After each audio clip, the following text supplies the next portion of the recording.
Okay, so I just got my boombox that I recently won on an auction on eBay, and so I got the box today, and I'm pretty excited to open it. I can't even believe that I haven't even done that yet, with the amount of time that I've been waiting for it and that I've been looking for one. But here it is. It finally made it, and well, I don't know if you can get an idea. That's a queen size bed right there. So that's a pretty big box. And the radio, it's the Lasonic TRC-931. But just to give you a comparison to the size that it is, I'm gonna put the only other boombox that I have on top of that one right now. Okay, so that boombox that I got right now on top of that box is I think is the Quasar GX 3611, and it's a pretty nice size little boombox. Nothing extraordinary. But as you'll see when I open that box, I don't even know how big the Lasonic is actually myself. So it's going to be a surprise even to me right now as I'm recording this. Okay, that looks like a pretty good place to do it. So I'm going to go ahead and start opening it. When I was a teenager growing up in the 80s, I had a couple of boom boxes, but I tried to look at pictures to try to see if I can determine, which ones they were, but I've had no luck distinguishing any of them. So this is actually my first real boombox that I buy since the 80s, which, like I said before, it's 2015 when I actually acquired this one. And I actually just acquired a TRC 975, which was the bigger one, and it's even more desired than this one. So I should be getting that one in a couple of days, and I really hope, because according to the seller also, he said that everything works, and I'm really hoping it's in as good condition as this one is. And that one also looks like it's in really good shape. I mean, they both look comparable now that I think about it. So I really hope I get as lucky with that TRC 975 that I'm about to receive. But hopefully once I get it, I'll record another video and I'll put it up as well. This is not usually the kind of videos that I do, but I thought it was something interesting to share. It is in very good condition overall. You can see it still has all the plastic here and around the cassette buttons. It has it around here, the cassette door. It looks very clean inside. The only place I think it doesn't have the plastic is over this side, and it looks like the lights here are probably broken. It looks like they fell down to the back, but we'll see how it looks right now. Now if we were to get the other radio right next to it, it actually looks very small now. This is the previous one. I'll have to see how it works when I turn it on. Hopefully, the seller said that everything worked fine, so I guess I'll find out.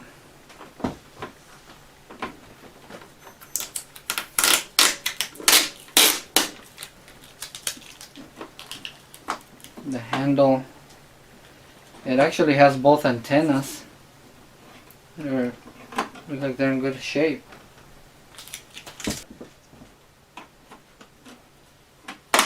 And if we go around the side, it has a microphone mix. You can attach a phono, a turntable, line in, and it also has line out. You could also attach external speakers. On the other side, it doesn't have anything at all. And on the back, of course, the serial number. It has the model and everything there. It's a monster. It uses a 12 volts DC, which, by the way, I don't see the power adapter here. and then the switch to switch over from AC to batteries. 1, 2, 3, 4. It uses 10 size D batteries, so obviously it's a monster. Oh, okay, it comes with a power cord already attached also. And you could also, oh, this is for the car. You can use it with a car 12 volt DC. And the battery compartment looks pretty clean. Looks like there's no rust or acid or anything on it. So it's in great condition. So after the unboxing, I found a few problems that it had, and I'm going to show you them here, and then also I'm going to fix it and let you hear it again after it was fixed.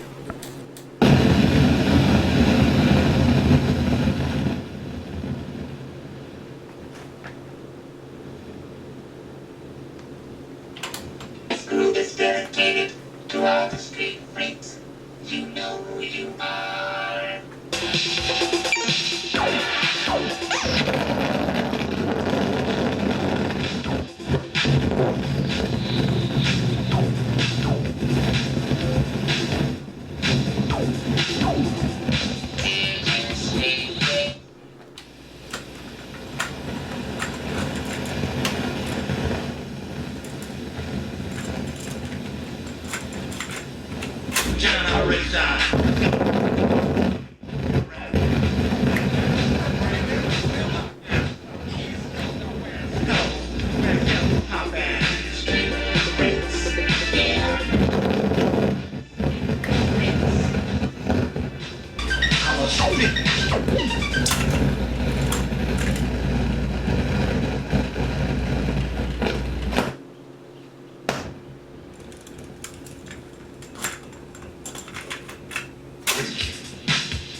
So here I changed it to tuner, but as you can see, the little light on the tuner came on, but there's absolutely no sound coming out of the radio. That's another one of the things that I found out later that wasn't working at all.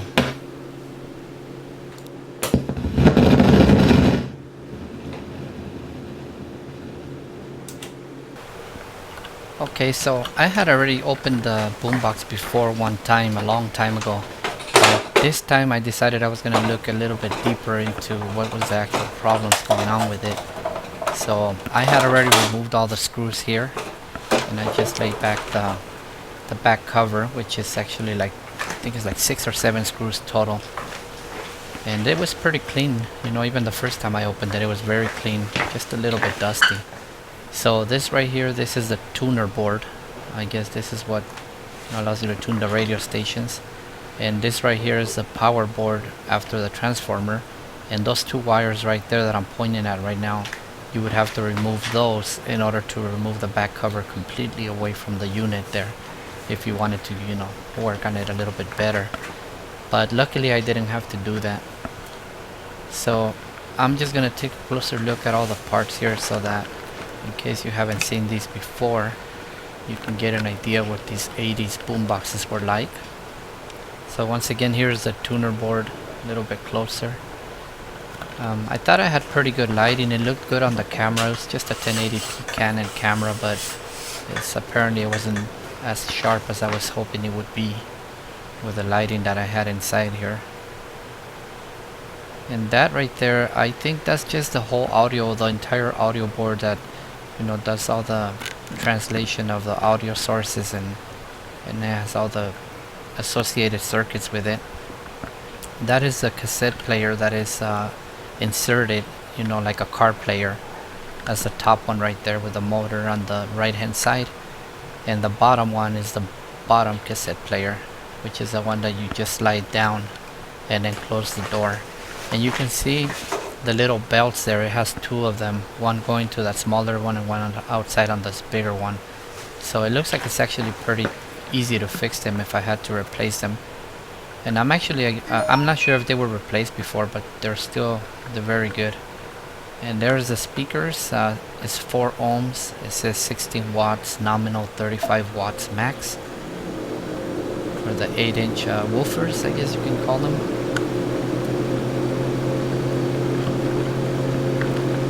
And that problem right there, that's the part that gave me all the problems. That little silver one with those little black openings across it. For some reason, when I touched that white part at the end there, I moved it and I heard that staticky boom sound that it was making.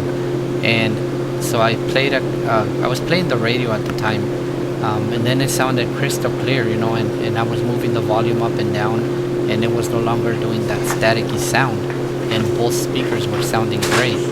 So, you know, I played around with it a little more. I touched it and moved it, and every time I did, you know, you would hear that staticky sound. But I finally got to a place where I think it sounded really good. So I'm gonna play a tape here, just so you can see when I was actually moving it, what it was. I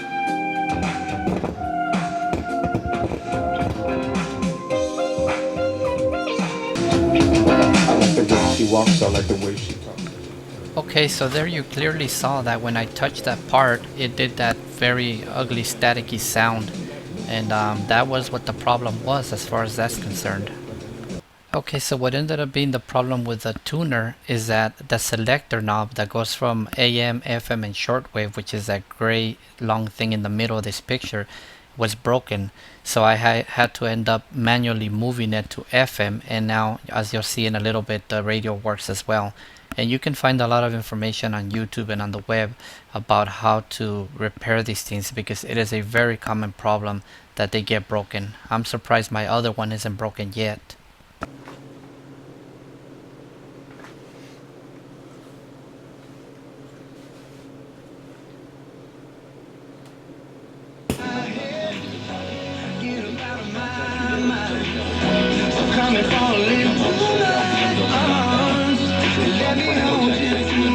Treatment and ask to see the awesome X7. BMW, the ultimate driving machine. Not all lawyers are the same. Always get justice with...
Okay, so that concludes this little demo here.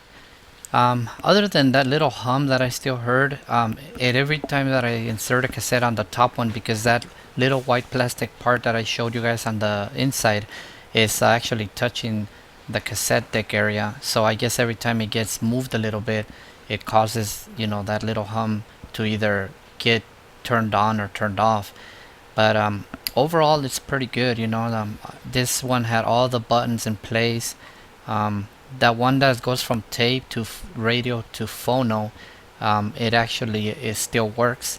That's the one that is broken on the other side, which is the one for shortwave shortwave AM and FM. But overall, you know, the only part that doesn't have any plastic, like I mentioned at the beginning, is the very top part where the tuner is. The equalizer, the cassette deck that you insert, and the bottom cassette deck, they all still have the plastic, and other parts too of the radio. And the grills are very clean, as you can see. I mean, I got really lucky and fortunate that I found this one, and it didn't even cost me that much when I got it 5 years ago. So hope you guys enjoyed this video. I'll see you guys on the next one, whenever that may be.